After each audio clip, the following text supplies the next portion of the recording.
Assalamualaikum dan selamat sejahtera murid-murid. Hari ini kita akan mempelajari tajuk kata hubung pancangan. Kata hubung pancangan terbahagi kepada 3 jenis.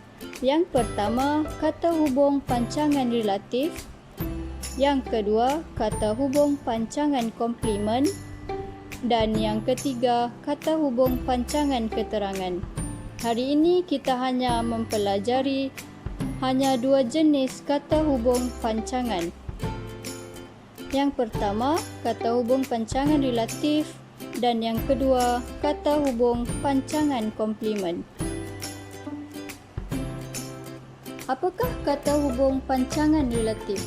Kata hubung pancangan relatif bermaksud kata yang menghubungkan klausa utama dengan klausa pancangan ataupun klausa kecil. Kata hubung pancangan relatif hanya satu, iaitu yang.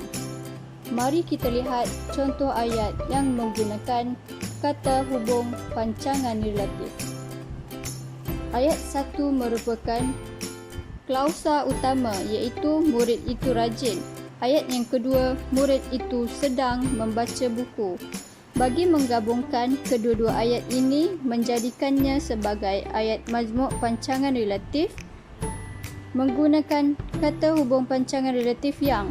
Murid yang rajin itu sedang membaca buku. Contoh yang kedua pula ialah saya membeli baju dan ayat kedua, baju itu berwarna merah. Ayat majmuk pancangan relatif yang terbentuk ialah saya membeli baju yang berwarna merah. Seterusnya, kata hubung pancangan komplement. Kata hubung pancangan komplement bermaksud kata yang menghubungkan satu klausa sebagai komplement atau pelengkap pada satu klausa utama. Terdapat 2 perkataan ataupun 2 kata hubung pancangan komplement, iaitu bahawa dan yang kedua untuk. Mari kita lihat contoh ayat yang menggunakan kata hubung pancangan komplement. Yang pertama ialah klausa utama dan yang kedua klausa pelengkap. Ayat majmuk pancangan komplement yang terbentuk ialah dia sangat yakin bahawa dia akan berjaya. Contoh ayat yang kedua pula ialah sekolah menyediakan perpustakaan untuk murid membaca buku.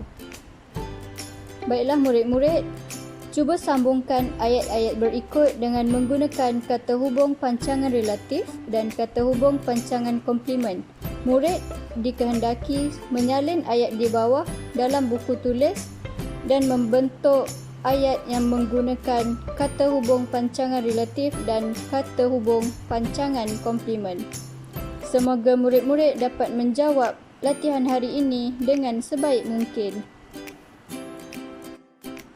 Sekian sahaja untuk hari ini murid-murid. Terima kasih.